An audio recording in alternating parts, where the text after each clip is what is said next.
Silakan duduk Bapak Ibu Saudara. Shalom. Haleluya. Apa tujuan hidup kita? Ya. Apa yang menjadi tujuan hidup kita? Yang penting saya bisa hidup, saya bisa bernafas baik, bisa makan baik, bisa tinggal baik, bisa kerja baik, cukup. Apakah demikian?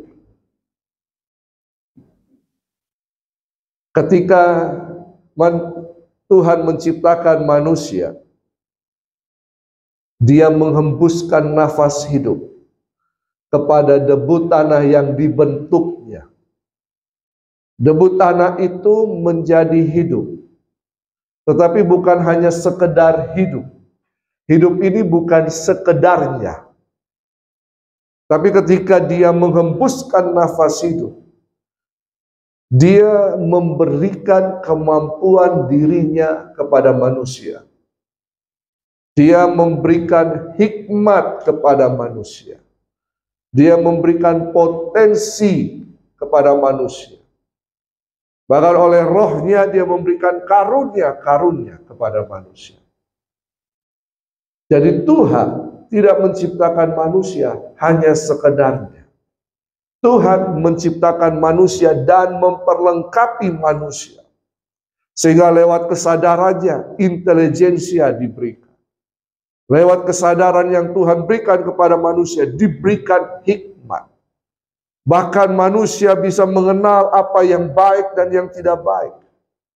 Manusia bisa mengenal Tuhan. Apakah kemudian hidup hanya seperti biasa-biasa saja? Ternyata dalam kehidupan ini, Tuhan mau kita menghasilkan buah. Karena itu, tema saya pada malam hari ini adalah hidup maksimal dan berdampak.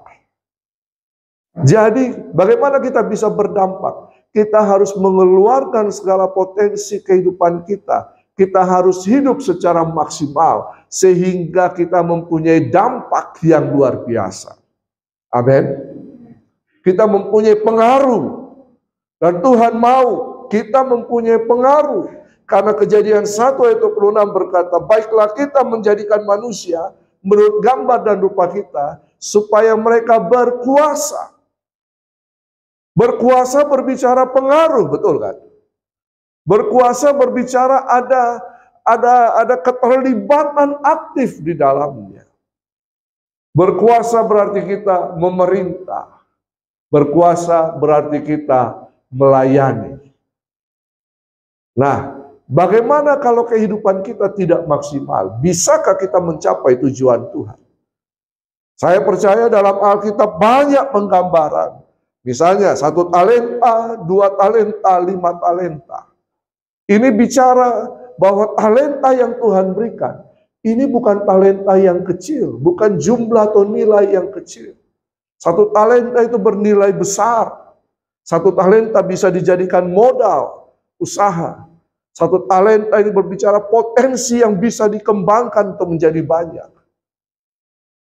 Yang 2 mengembangkannya maksimal. Bahkan dalam kisah yang lain yang hampir mirip dengan itu, yang 2 diberikan 2 kota, yang 5 jadi 10 berkuasa, jadi yang 2 diberikan 4 kota, yang 5 diberikan 10 kota untuk dikuasai. Jadi Tuhan tidak mau kita hidup biasa-biasa saja. Katakan kiri kanan, kamu jangan hidup biasa-biasa.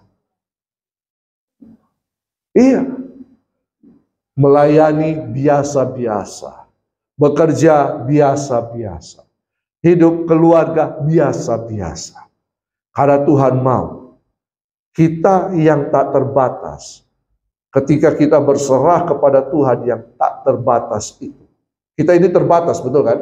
Ketika kita berserah kepada Tuhan yang tak terbatas, Tuhan akan memampukan kita untuk melakukan perkara-perkara yang luar biasa. Ada kisah yang luar biasa dalam Alkitab.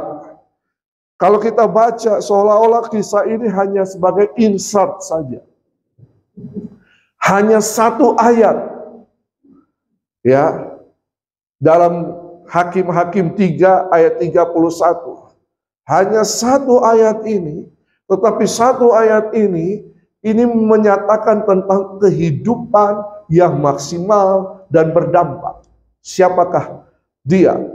Ya, tokoh ini dalam Hakim-Hakim 3 ayat 31 kita baca sama-sama, ada di LCD 1 2 3. Sesudah dia bangkitlah Samgar bin Anat. Ia menewaskan orang Filistin dengan tongkat penghalau lembu. 600 orang banyaknya. Demikianlah ia juga menyelamatkan orang Israel. Satu ayat. Kisah di atasnya adalah kisah Ehud. Hakim-hakim yang hakim pada waktu itu. Bahkan dikatakan itu berapa ayat dari atas, 30 ayat menceritakan tentang Ehud. Tapi hanya satu ayat yang menceritakan tentang Samgar bin Anat. Siapakah Samgar bin Anat ini? Kenapa dia bisa berdampak? Karena dia mengembangkan potensi kehidupannya. Memang tidak terlihat di sini. Tapi kalau kita merenungkan ayat ini, Samgar seorang yang biasa. Samgar mempunyai profesi yang biasa. Tapi dia bisa menghalau, bisa membunuh 600 orang Filistin dengan memakai tongkat penghalau lembu. Sederhana. Tapi Samgar bisa melakukan, memaksimalkan kehidupannya. Slide berikutnya. Dari sini kita bisa menggali keteladanan kehidupan Samgar yang luar biasa ini. Kita bisa belajar bagaimana bisa memaksimalkan kehidupan kita, sehingga kehidupan kita bisa berdampak. Kisah kehidupan Samgar menunjukkan bahwa hidupnya maksimal dan berdampak. Kenapa? Mari kita lihat bersama-sama, kita belajar bersama-sama. Ya, yang pertama, siapakah Samgar ini? Slide berikutnya. Siapakah Samgar ini? Informasi tentang kehidupan Samgar dan keluarganya terbatas. Bahkan dalam kitab Hakim-Hakim hanya 2 ayat 31 tadi, dan nanti ayat pasal yang kelima di situ Deborah baru mention nama Samgar. Tetapi kalau kita belajar dari pasal yang pertama, ya, Samgar ini berasal dari keturunan Bet Anat. Bet Anat, jadi suku Bet Anat orang Kanaan. Ya, orang Kanaan ini oleh suku Naftali mereka tidak dimusnahkan. Tetapi Bet Anat dan Bet Anat dan Bet Semes, ya, kalau dalam Hakim-Hakim 1 ayat 33, di situ dikatakan suku Naftali tidak menghalau penduduk Bet Semes dan penduduk Bet Anat yang berada di situ. Kan pembagian, betul kan? Ini pembagian ketika orang Israel masuk ke tanah Kanaan, tiap suku diberikan tanah pembagian. Nah, di tanah yang diberikan kepada suku Naftali, itu berdiam penduduk Bet Semes dan Bet Anat, orang Kanaan. Nah, apa yang dilakukan oleh orang Naftali ini? Mereka menjadikan orang Bet Semes dan Bet Anat ini orang rodi, pekerja rodi. Hamba berarti, budak berarti kan. Jadi mereka suku Naftali ini menjadikan Bet Anat, suku Anat ini menjadi orang rodi untuk bekerja kepada suku-suku Naftali. Nah, lalu kemudian lahirlah Samgar bin Anat. Samgar anak Anat yang berasal dari Bet Anat. Samgar bukan dari keluarga yang hebat. Samgar bukan dari keluarga terpelajar. Samgar bukan dari keluarga terhormat. Samgar bukan dari keluarga yang berkuasa. Samgar berasal dari keluarga yang diperbudak,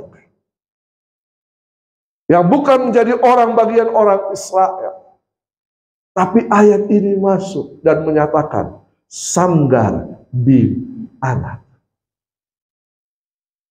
Bapak Ibu Saudara yang dikasihi Tuhan, untuk menjadi maksimal, keluarga tidak berpengaruh. Latar belakang keluarga kita tidak mempengaruhi kehidupan kita. Ya, siapa engkau dan latar belakang keluargamu tidak akan pernah menghalangi Tuhan untuk menjadikan hidupmu maksimal dan berdampak. Amin. Mungkin engkau bukan berasal dari kota besar Makassar. Mungkin dari Marupukah? Dari mana lagi? Saya bukan orang Makassar. Tapi saya sudah 30 tahun ada di Makassar. Tahun ini saya 30 tahun di Makassar. Iya, 30 tahun. Tapi logat saya masih belum kena pas dengan Makassar. Sampai istriku bilang, sudah berhenti juga. Ya, istriku lahir di Makassar. Saya lahir di Pulau Sulawesi yang bagian bawah. Di ujung. Ya, keluarga saya, papi saya bangkrut waktu saya SMA, SMP. Kami pernah tinggal di rumah beratapkan gamaca dinding kayu. Kamar mandi kami itu hanya dialasi papan dan bak mandinya dari drum bekas aspal.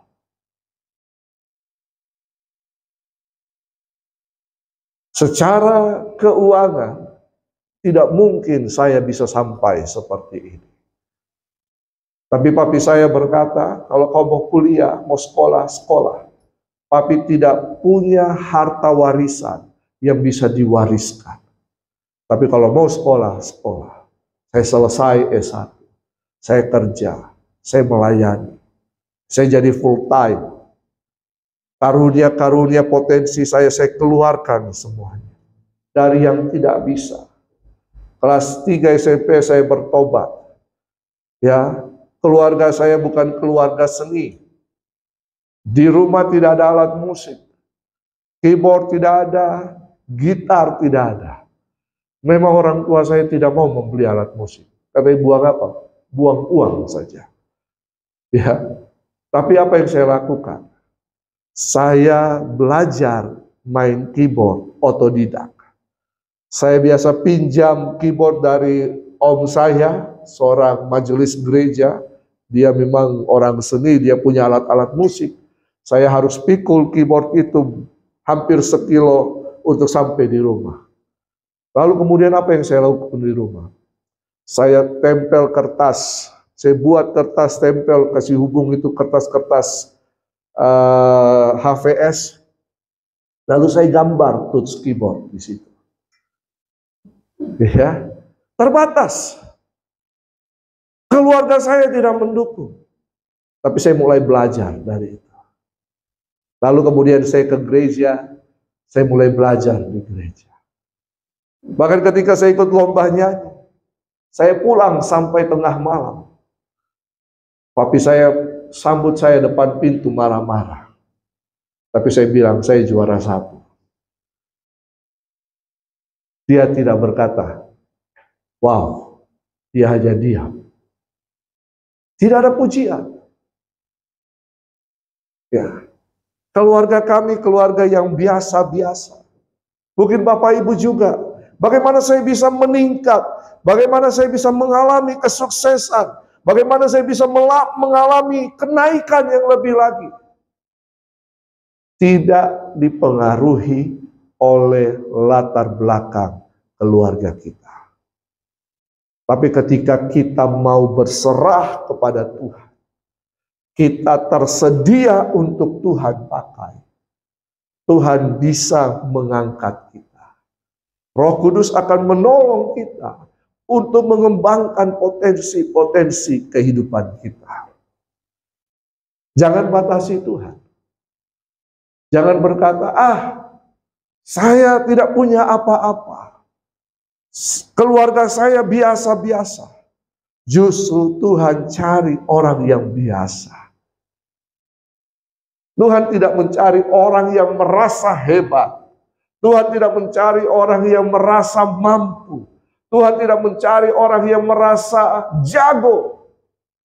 Tuhan mencari orang yang biasa-biasa. Bahkan yang tidak diperhitungkan oleh manusia. Amin. Tapi Tuhan bisa mengangkat. Samgar contohnya.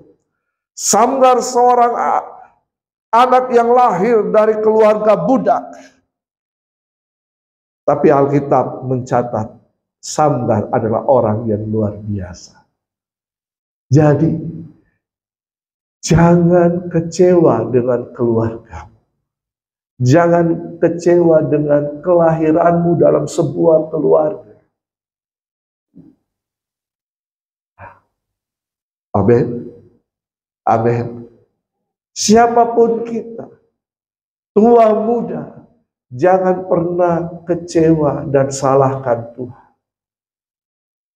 Kalau kita ada di situ, Tuhan punya rencana yang luar biasa. Yang kedua, kita lihat di sini, di ayat tadi, Samgar itu lagi mengembalakan lembu. Dan kemudian Samgar membunuh 600 orang Filistin hanya dengan memakai tongkat penghalau lembu. Tongkat itu bukan tongkat yang kecil, itu tongkat yang besar, lalu kemudian ujungnya runcing. Ada yang berkata itu diberikan besi tajam di ujungnya. Ada yang berkata bahwa itu hanya diruncingkan. Tongkat kayu yang diruncingkan saja. Kenapa? Ini untuk menghalau, untuk membuat lembu-lembu itu tetap berada dalam kawanan.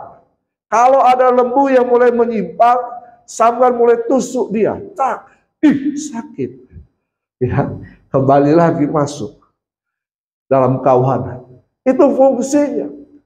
Tongkat ini bukan berfungsi sebagai alat untuk berperang. Profesi Samgar itu hanya gembala lembu. Dia hanya pengembala lembu. Profesi ini bukan profesi yang luar biasa.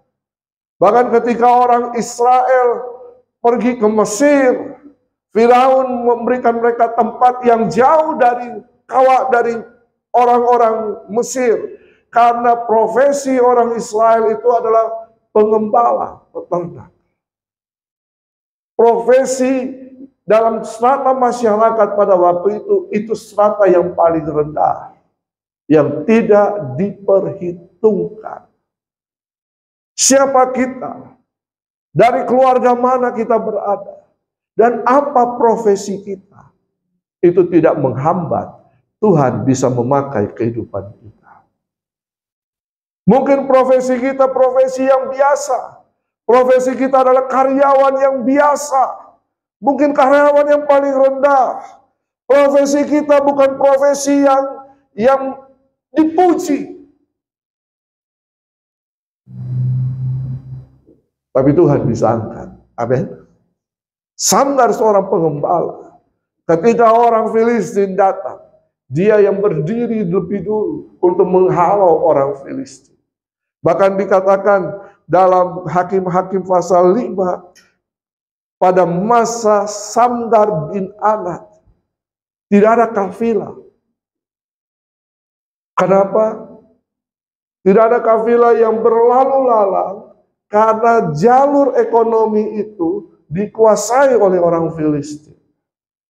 Sehingga kafilah ini harus mencari jalan tikus, jalan kecil-kecil, supaya bisa lewat ke situ dan mereka tidak dirampok.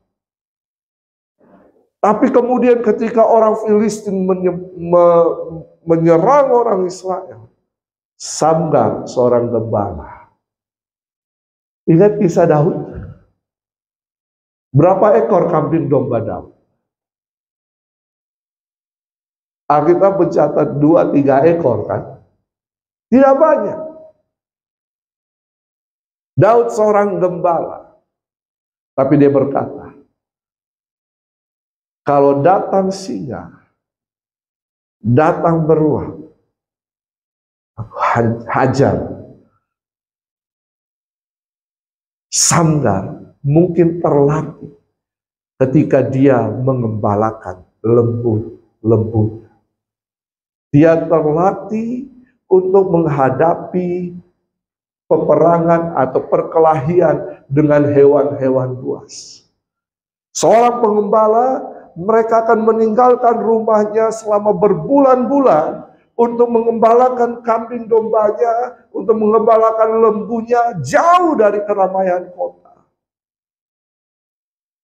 Terpisah.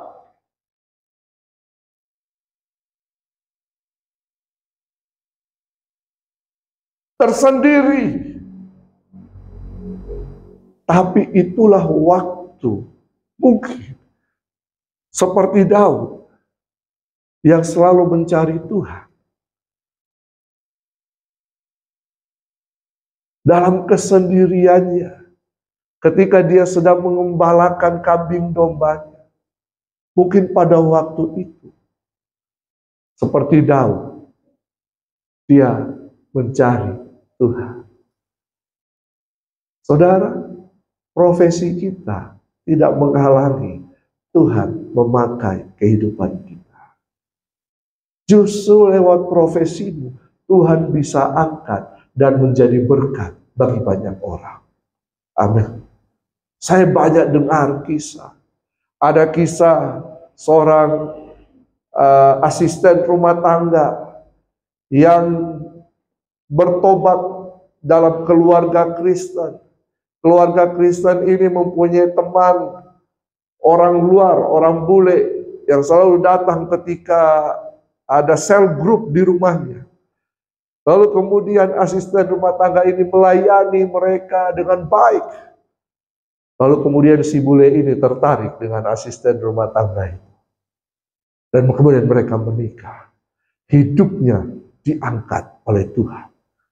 Bisa nggak? Bisa. Bisa. Asal kita mau dan tersedia. Kita mau menyerahkan seluruh kehidupan kita kepada Tuhan. Dan kita bersedia untuk diproses oleh Tuhan. Dibentuk oleh Tuhan. Untuk menjadi bejana yang indah. Memang dasar kehidupan kita dari debu tanah, betul kan? Tapi Tuhan bisa membentuk kehidupan kita menjadi bejana yang indah, yang mahal, yang kemudian disimpan, ditaruh di tempat yang khusus. Siapa kita? Kita tidak punya apa-apa, tapi Tuhan bisa menjadikan kita apa-apa. Amin. Profesi yang sederhana jangan dipandang enteng. Karena firman Tuhan katakan, seperti Samgar, seorang gembala, tapi Tuhan bisa memakai kehidupannya. Profesi yang sederhana, yang mungkin diragukan oleh banyak orang. Kalau bicara soal maksimal, bagaimana bisa seorang budak kemudian bisa memberikan masukan, memberikan saran kepada penguasa, kepada Firaun. Siapa itu? Daniel. Betul kan? Bagaimana seorang buangan kemudian bisa bertahan dalam 4 masa pemerintahan. Yusuf. Siapa itu? Daniel. Betul kan? Siapa kita? Kata Tuhan bisa memakai Anda tanpa memandang profesi atau latar belakang. Tuhan bisa pakai siapa kita. Amin. Bahkan penjahat sekalipun, mafia sekalipun, Tuhan bisa ubah untuk kemudian menjadi berkat bagi banyak orang. Yang ketiga, yang terakhir, Tuhan mau kita maksimal sehingga kehidupan kita bisa berdampak. Yang ketiga, apa yang dipakai Samgar untuk menghalau orang Filistin, untuk membunuh orang Filistin? Tongkat biasa. Tongkat biasa. Tapi di tangan Tuhan, tongkat ini bisa dijadikan luar biasa untuk membunuh 600 orang Filistin. Musa mempunyai tongkat yang biasa, betul kan? Tapi tongkat itu telah menelan ular-ular dari ahli nujum orang Mesir. Tongkat itu yang membelah batu untuk mengeluarkan air. Tongkat itu yang membelah lautan emerald sehingga mereka bisa menyeberang. Tongkat itu biasa, sama seperti Samgar. Tongkat penghalau lembu, sama seperti Daud. Goliat berkata apa? Anjingkah aku sampai engkau mendatangi aku dengan hanya pakai tongkat saja? Saudara, Tuhan tidak melihat fasilitas yang kita pergunakan. Fasilitas tidak menjadi halangan untuk Tuhan memakai kehidupan saya dan saudara. Ya. Jangan mau bekerja, jangan mau melayani hanya karena fasilitas. Justru Tuhan bekerja dari hal-hal yang sederhana. Amin. Tuhan mulai dari hal-hal yang sederhana. Perkara-perkara kecil yang kemudian kita kerjakan dengan sungguh-sungguh. Kita kemudian hidupi itu, kita lakukan dengan yang terbaik. Dengan mengeluarkan semua potensi kehidupan kita dari perkara yang kecil. Tuhan akan tambah-tambahkan. Tuhan akan tambah-tambahkan. Bahkan akan menjadi perkara-perkara yang besar untuk kita kerjakan. Tidak ada seorang yang langsung mengerjakan perkara-perkara besar. Harus dimulai dari perkara-perkara kecil. Samgar dengan tongkat penghalau lembu, dia menewaskan 600 orang Filistin dan membebaskan orang Israel. Haleluya. Dari sini kita bisa belajar bahwa Tuhan bisa memakai kita apapun fasilitas yang kita punya. Sekarang, apa yang ada di dalam tangan kita? Apa yang ada di tangan Bapak Ibu Saudara? Kalau kita serahkan kepada Tuhan, Tuhan bisa pakai. Amin. Nah, bahkan Tuhan bisa memaksimalkan hidup kita tanpa dipengaruhi oleh ketiadaan fasilitas. Bukan apa yang tidak ada padamu, tetapi Tuhan memakai kita dengan apa yang ada pada kita. Katakan sama-sama, dalam keterbatasanmu, andalkan Tuhan yang tak terbatas. 1, 2, 3. Dalam keterbatasanku, andalkan Tuhan yang tak terbatas. Sekali lagi, dalam keterbatasanku. 1, 2, 3. Andalkan Tuhan yang tak terbatas. Saudara, siapakah pahlawan itu? Siapakah pahlawan itu? Slide terakhir. Pahlawan itu adalah orang yang biasa, yang melakukan hal yang luar biasa. Siapakah Samgar? Orang biasa. Tapi dia melakukan hal yang luar biasa. Amin.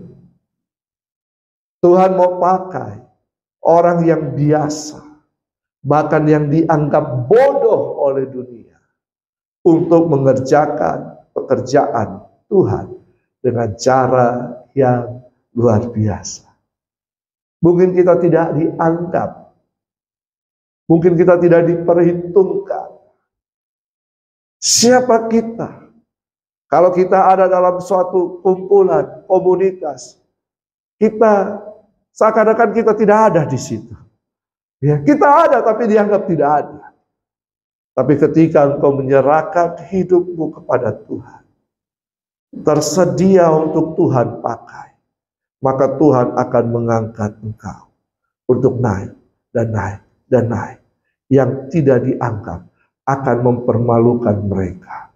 Bahkan firman Tuhan dalam 1 Korintus, ya, ini ayat terakhir, 1 Korintus 27, tapi saya akan baca dari ayat yang ke-25. Sebab 1 Korintus 1 ayat 25. 1 Korintus 1 ayat 25 berkata sampai ayat terakhir, sebab yang bodoh dari Allah lebih besar hikmatnya daripada manusia, dan yang lemah dari Allah lebih kuat daripada manusia. Ingat saja, saudara-saudara, bagaimana keadaan kamu ketika kamu dipanggil menurut ukuran manusia. Tidak banyak orang yang bijak. Tidak banyak orang yang berpengaruh. Tidak banyak orang yang terpandang. Ingat bagaimana keadaan ketika kamu dipanggil. Sampai hari ini, apa yang kau alami, perjalanan imanmu bersama Tuhan. Apakah itu perjalanan iman yang biasa-biasa? Ingat, firman Tuhan katakan, ingat masa lalumu ketika engkau dipanggil oleh Tuhan, engkau bertobat dan menyerahkan hidupmu kepada Tuhan, engkau terima Yesus Kristus sebagai Tuhan dan Juru Selamat pribadi. Sampai hari ini, bagaimana Tuhan memberkati kehidupan. Bagaimana Tuhan melakukan mujizat-mujizat. Bagaimana Tuhan memperlengkapi kehidupan. Dari yang biasa, yang tidak bisa, Tuhan memampukan engkau untuk menjadi orang yang bisa melakukan apa-apa. Ayat 27. Tetapi apa yang bodoh bagi dunia, dipilih Allah untuk memalukan orang-orang berhikmat. Dan apa yang lemah bagi dunia, dipilih Allah untuk memalukan apa yang kuat. Dan apa yang tidak terpandang dan yang hina bagi dunia, dipilih Allah. Dunia melihat apa? Dunia melihat rupa. Dunia melihat apa? Dunia melihat status. Betul kan? Dunia melihat kekuasaan. Baru mereka menghargainya. Tapi apa yang dipandang hina oleh dunia, itu dipilih Allah. Bahkan apa yang tidak berarti, dipilih Allah untuk meniadakan apa yang berarti. Karena itu firman Tuhan, supaya apa? Supaya jangan ada seorang manusia pun yang memegahkan diri di hadapan Allah.